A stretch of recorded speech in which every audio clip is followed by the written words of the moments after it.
Thanks for being here, both of you. I wanted to tell you my son moved a little over a year ago from Ottumwa to El Paso. Oh, wow. And he loves it down there. What's he doing? He works at a call center, but if you need like any, just call him. Get in touch with him. Just call him. Yeah. Anyway, it's a really neat city, and we've been there a couple times, and actually was there when you did the March for Truth when Trump was there, so Wow. I participated in that, which was really, Thank you. really cool. Thank you. Anyway, my question is one that I'm sure you've heard many times, student debt. So my other son told me, ask him about my crushing student debt. Yeah.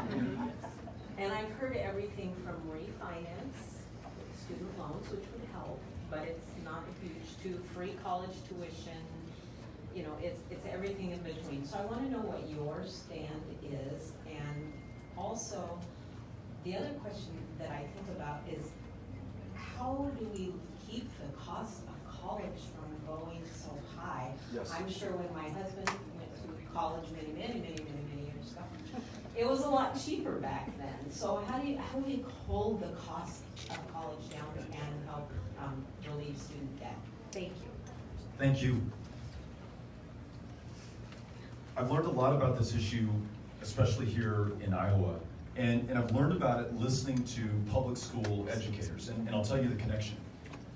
I mentioned the 2017 law that now outlaws the ability for public sector employees to organize, including school teachers and public school educators.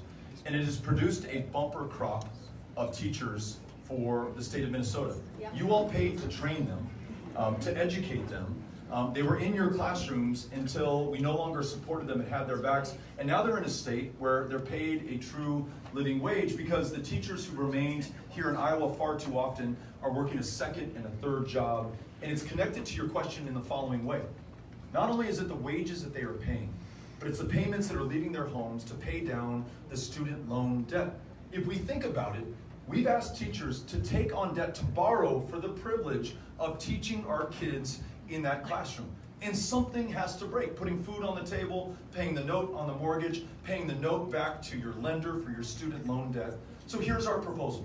If you're willing to dedicate some part of your life to public service, to work in public school education, to fill one of the unfilled 45,000 clinical positions within the VA, take care of someone who put their life on the line for this country, serve in a in-demand profession in a small, underserved community that needs your lifeblood and vitality, then I want to wipe clean and clear your outstanding student loan debt, vastly increase the public service debt forgiveness program. And then I want to do this. If you don't participate in that program, at a minimum, I want to get the lowest possible interest rate that you can refinance down to, perhaps the interbank lending rate in the United States of America, so that that burden is a little bit more manageable. And then lastly, let's stop digging this hole. Let's make community college free, as I just described earlier, but let's also ensure that a 4-year degree is debt-free, and not just for tuition, but for books and room and board, the full cost to attend higher education